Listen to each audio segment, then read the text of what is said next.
Galaxy leader. ഉടൻ തന്നെ കപ്പലിന് മുകളിലായി ഒരു ഹെലികോപ്റ്റർ ലാൻഡ് ചെയ്തു.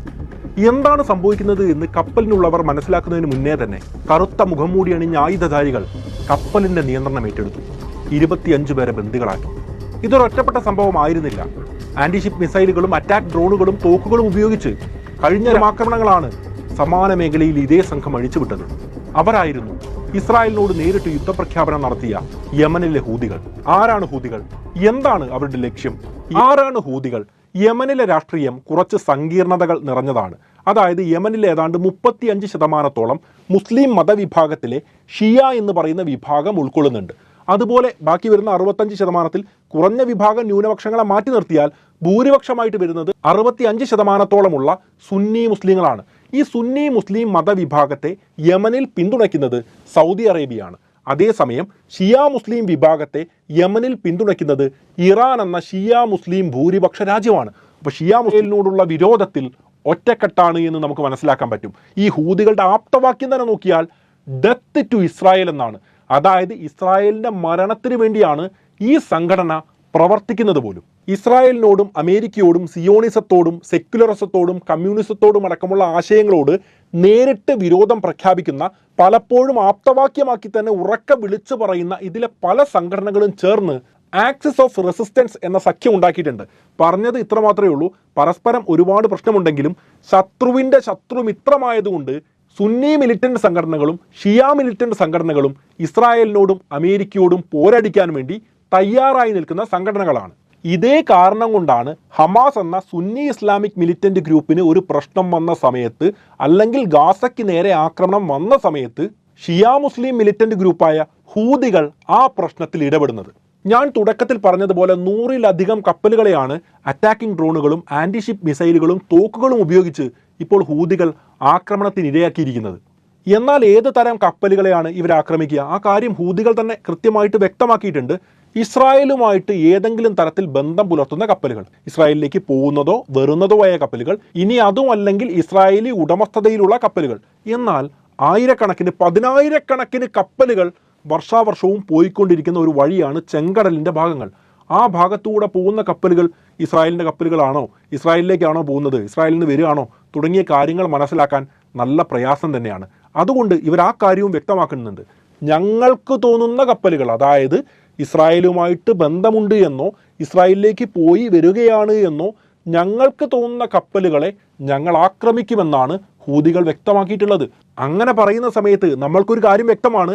ഹൂതികൾക്ക് സ്വാധീനമുള്ള ചെങ്കടലിൻ്റെ ഭാഗങ്ങളിൽ ഒരു കപ്പലും സുരക്ഷിതമല്ല. ഈ സംഭവം തെളിയിക്കുന്ന നിരവധി കാര്യങ്ങൾ റിപ്പോർട്ട് ചെയ്തിട്ടുണ്ട്.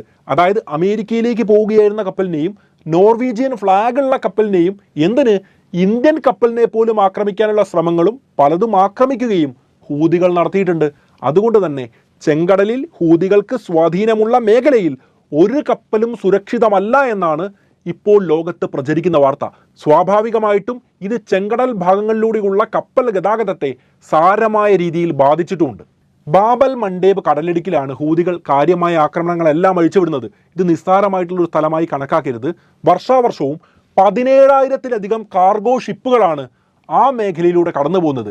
2023 ആദ്യ പാതിയിലെ കണക്ക് മാത്രം നമ്മൾ നോക്കുകയാണെങ്കിൽ ലോക സമുദ്ര എണ്ണ വ്യാപാരത്തിൻ്റെ 12%, ലിക്വിഫൈഡ് നാച്ചുറൽ ഗ്യാസിൻ്റെ 8% ഈ ഭാഗത്തിലൂടെയാണ് നടക്കുന്നത്.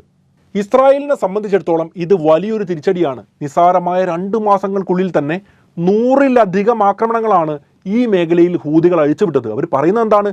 ഇസ്രായേലുമായിട്ട് ബന്ധമുള്ള കപ്പലുകളെ ഞങ്ങൾ ആക്രമിക്കും. അതുകൊണ്ട് തന്നെ ഇത്രയും വില കൂടിയ വെസലുകൾ ഇസ്രായേലിന് വേണ്ടി സമുദ്രത്തിലിറക്കാൻ കപ്പൽ കമ്പനികൾ തയ്യാറാവുമോ?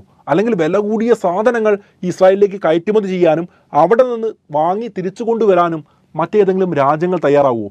സാരമായ രീതിയിൽ ഇസ്രായേലിൻ്റെ ട്രേഡിനെ ഇത് ബാധിക്കുമെന്ന കാര്യം തർക്കമില്ലാത്തതാണ്. അത് ശരിവെക്കുന്ന രീതിയിൽ ഇസ്രായേലിലെ തന്നെ ഏറ്റവും വലിയ തുറമുഖങ്ങളിലൊന്നും ഇസ്രായേലിൻ്റെ പ്രധാന വിനോദസഞ്ചാര മേഖലയുമായ ചെങ്കടലിലേക്ക് തുറന്നു കിടക്കുന്ന എയിലറ്റ് തുറമുഖത്തിൻ്റെ 85% പ്രവർത്തനവും അവസാനിപ്പിച്ച മട്ടാണ്. എന്നാൽ ഈ സംഭവങ്ങൾ ഇസ്രായേലിനെ മാത്രമാണോ ബാധിക്കുന്നത്? അല്ല എന്ന് ഉറപ്പിച്ചു പറയാം. സൂയസ് കനാലിലൂടെ കപ്പലുകൾ കടന്നു പോകുന്ന സമയത്ത് ടോൾ പിരിച്ച് തങ്ങളുടെ രാജ്യത്തിന് വലിയ വരുമാനമാക്കി മാറ്റുന്ന ഒരു രാജ്യമുണ്ട്, ഈജിപ്ത് എന്ന രാജ്യം. എന്നാൽ ആ രാജ്യം ഇപ്പോൾ വലിയ സാമ്പത്തിക പ്രതിസന്ധിയിലൂടെ കടന്നുപോയിക്കൊണ്ടിരിക്കുന്ന ഒരു സമയമാണ്.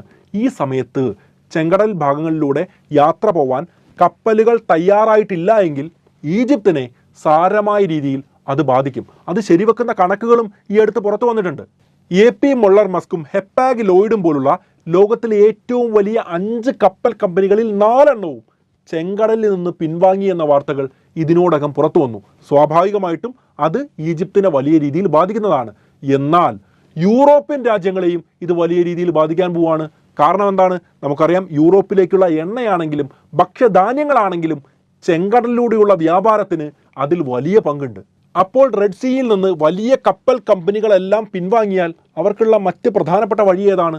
നമുക്കറിയുന്നത് പോലെ ആഫ്രിക്കയെ ചുറ്റിവരിഞ്ഞുകൊണ്ട്, അതായത് കേപ്പ് ഓഫ് ഗുഡ് ഹോപ്പിനെ ചുറ്റിക്കൊണ്ട് വളഞ്ഞ വഴിയാണ്. ഈ വഴിയിലൂടെ വന്നാൽ എന്താണ് സംഭവിക്കുക? കൂടുതൽ ദൂരം യാത്ര ചെയ്യേണ്ടി വരും. കൂടുതൽ ദൂരം യാത്ര ചെയ്യുക എന്ന് പറഞ്ഞാൽ കൂടുതൽ പേർക്ക് കൂടുതൽ ദിവസത്തെ ശമ്പളം കൊടുക്കുക എന്നൊരു അർത്ഥമുണ്ട്. അതുപോലെ കൂടുതൽ ഇന്ധനം ചെലവഴിക്കണം എന്നും ഒരു അർത്ഥമുണ്ട്. അതായത് ഈ കപ്പലിൽ കൊണ്ടുപോകുന്നത് ഒരു സേഫ്റ്റി പിന്നാണെങ്കിൽ കൂടി അതിൻ്റെ വില വർധനവിന് ഈ ഒരു സംഭവം കാരണമാവുന്നതാണ്. കാര്യം നമ്മൾ നോക്കുമ്പോൾ ഇസ്രായേലി ബന്ധമുള്ള കപ്പലുകളെ ഹൂതികൾ ആക്രമിക്കാൻ തീരുമാനമെടുക്കുന്നു. ഇസ്രായേലിനെ മാത്രം ബാധിച്ചാൽ മതിയല്ലോ. എന്നാൽ ഇത്തരത്തിലുള്ള ചെയിൻ റിയാക്ഷൻ സംഭവ വികാസങ്ങൾ കൊണ്ട് തന്നെ നമ്മുടെ വീട്ടിലടക്കം ഇതിൻ്റെ അലയൊലികൾ കാണാനുള്ള സാധ്യത വളരെ അധികമാണ്. മറ്റൊരു കാര്യം കൂടെ ഉണ്ട്. ചെങ്കടലിലൂടെ കപ്പലുകൾ പോവുകയാണല്ലോ, ഏത് നിമിഷവും ഏത് കപ്പലും ആക്രമിക്കപ്പെട്ടേക്കാം. ഇൻഷുറൻസ് കമ്പനികൾ വെറുതെ നിൽക്കുമോ? ഇല്ല. അവർ അപകട സാധ്യത മനസ്സിലാക്കി ഇൻഷുറൻസ് തുക വർദ്ധിപ്പിക്കുന്നതാണ്. അതേ കാര്യം ഇപ്പോൾ സംഭവിച്ചിരിക്കുകയാണ്. ചെങ്കടലിലൂടെ യാത്ര ചെയ്യുന്ന കപ്പലുകൾ അടയ്ക്കേണ്ട ഇൻഷുറൻസ് പ്രീമിയം 200%, അതായത് ഇരട്ടിയായിട്ടാണ് ഇപ്പോൾ വർദ്ധിപ്പിച്ചിട്ടുള്ളത്. അതേസമയം തന്നെ ഇസ്രായേലുമായിട്ട് ഏതെങ്കിലും തരത്തിൽ ബന്ധം പുലർത്തുന്ന കപ്പലുകളാണെങ്കിലോ 2.5 ഇരട്ടിയായിട്ട് ആ തുക പല ഇൻഷുറൻസ് കമ്പനികളും വർദ്ധിപ്പിച്ചിട്ടുണ്ട്. എന്നാൽ ഇതിൽ പല ഇൻഷുറൻസ് കമ്പനികളും ഇസ്രായേലുമായി ബന്ധമുള്ള കപ്പലുകളാണെങ്കിൽ അതിനെന്തെങ്കിലും സംഭവിച്ചാൽ അതിൻ്റെ നഷ്ടം ഞങ്ങൾ വഹിക്കില്ല എന്ന കാര്യവും പറഞ്ഞിട്ടുണ്ട്. കാര്യം വേറെയൊന്നുമല്ല, ഇസ്രായേലുമായി ബന്ധമുള്ള കപ്പലുകൾക്ക് ഇൻഷുറൻസ് കൊടുക്കില്ല എന്ന് തന്നെയാണ് പല കമ്പനികളും പറഞ്ഞിട്ടുള്ളത്. ഈ അടുത്ത് എവർ ഗിവൺ എന്ന കപ്പൽ സൂയസ് കനാലിൻ്റെ ഭാഗങ്ങളിൽ കുടുങ്ങി ഒരു കപ്പലിനും പോവാനോ വരാനോ ചെങ്കടലിലൂടെ യാത്ര ചെയ്യാനോ പറ്റാത്ത ഒരു സാഹചര്യം ഉണ്ടായപ്പോൾ ഒരു ദിവസം ലോകത്തിന് നഷ്ടമായത് $10 ബില്യൺ ആയിരുന്നു. അത് നമുക്കറിയാം. ആ കപ്പലിനെ മാറ്റിക്കഴിഞ്ഞാൽ യാത്ര പുനരാരംഭിക്കാൻ പറ്റുന്നതേ ഉള്ളൂ. എന്നാൽ ഒരു യുദ്ധസമാന സാഹചര്യം അങ്ങനെയാണോ? ഏത് നിമിഷവും ഏത് കപ്പലും ആക്രമിക്കപ്പെട്ടേക്കാം എന്നൊരു സാഹചര്യം നിലനിൽക്കുമ്പോൾ ആ മേഖലയിലെ കപ്പൽ ഗതാഗതത്തിന് വലിയ രീതിയിലുള്ള പ്രതിസന്ധി അനിശ്ചിത കാലത്തേക്ക് തന്നെ വരുന്നതാണ്. എന്നിത് അവസാനിക്കുമെന്ന് പോലും നമുക്ക് പറയാൻ വേണ്ടി പറ്റുന്നതല്ല. എന്നാൽ ഹൂതികൾ എന്തിനു വേണ്ടിയാണ് ഈ കാര്യങ്ങൾ ചെയ്യുന്നത്? ആക്സിസ് ഓഫ് റെസിസ്റ്റൻസ് സഖ്യത്തിൻ്റെ ഭാഗമായതുകൊണ്ട് തന്നെ ഹൂതികൾക്ക് ഇസ്രായേലിനെ എതിർക്കണമെന്നുമുണ്ട്. ഇസ്രായേലിൻ്റെ മരണമാണ് അവരുടെ പ്രഖ്യാപിത ലക്ഷ്യവും. എന്നാൽ ഗാസയിലെ യുദ്ധം ഈ മനുഷ്യന്മാർ പോലും അവിടെ കൊല ചെയ്യപ്പെട്ടുകൊണ്ടിരിക്കുകയാണ്. ഗാസയുടെ മാപ്പ് നമ്മൾ നോക്കിയാൽ വ്യക്തമാണ്. അതിൻ്റെ 3 ഭാഗവും ഇസ്രായേലുമായിട്ട് ചുറ്റപ്പെട്ട് നിൽക്കുകയാണ്. സമുദ്രം പോലും ഭരിച്ചുകൊണ്ടിരിക്കുന്നത് ഇസ്രായേലാണ്. എന്നാൽ ഈ ഗാസയ്ക്ക് പുറത്തേക്ക് പോകാനുള്ള ഏക വഴി ഈജിപ്ത് മാത്രമാണ്. ഇങ്ങനെ ഗാസയെ ചുറ്റുനിന്നും വരിഞ്ഞു മുറുക്കി കൊല ചെയ്തുകൊണ്ടിരിക്കുന്നത് ഉടൻ അവസാനിപ്പിക്കണമെന്നും ഗാസയിലെ ജനങ്ങൾക്ക് ഭക്ഷണവും മരുന്നും എത്തിക്കാനുള്ള സാഹചര്യം ഉണ്ടാക്കണമെന്നുമാണ് ഹൂതികൾ ആദ്യമായി ആവശ്യപ്പെടുന്നത്. എന്നാൽ ഹൂതികളുടെ ഈ ശ്രമമില്ലേ, നമുക്ക് യമനിലെ രാഷ്ട്രീയ സാഹചര്യം അറിയാലോ. അവിടെ 2014 ഒരു ഗവൺമെൻറ് ഉണ്ടായിരുന്നു. ആ ഗവൺമെൻറ്റിനെതിരെയാണ് വലിയ പോരാട്ടങ്ങൾ ഹൂതികൾ നടത്തിയത്. ഞങ്ങളാണ് ഗവൺമെൻറ് എന്ന് പോലും അവർ പറയുന്നുണ്ട്. പക്ഷേ ഇൻ്റർനാഷണലി റെക്കഗ്നൈസ്ഡ് ആയിട്ടുള്ള ഗവൺമെൻറ് ഇപ്പോഴും അവരായിട്ടില്ല. അങ്ങനെയുള്ള അവർക്ക് ഞങ്ങളാണ് യമനിലെ കാര്യങ്ങൾ തീരുമാനിക്കുന്നത് എന്നും ഞങ്ങളൊരു വലിയ ശക്തിയാണ് എന്നും വിളിച്ചോതേണ്ടത് അത്യാവശ്യമായിട്ടുള്ള കാര്യമാണ്. അതുകൊണ്ട് ഒരു ഗ്ലോബലായിട്ടുള്ള അക്സെപ്റ്റൻസ് കിട്ടാൻ വേണ്ടിയിട്ടാണ്, അല്ലെങ്കിൽ ശ്രദ്ധ കിട്ടാൻ വേണ്ടിയിട്ടാണ് അവരിങ്ങനെ ഒരു ശ്രമം നടത്തുന്നത് എന്നും വിദഗ്ധാഭിപ്രായങ്ങൾ സൂചിപ്പിക്കുന്നുണ്ട്.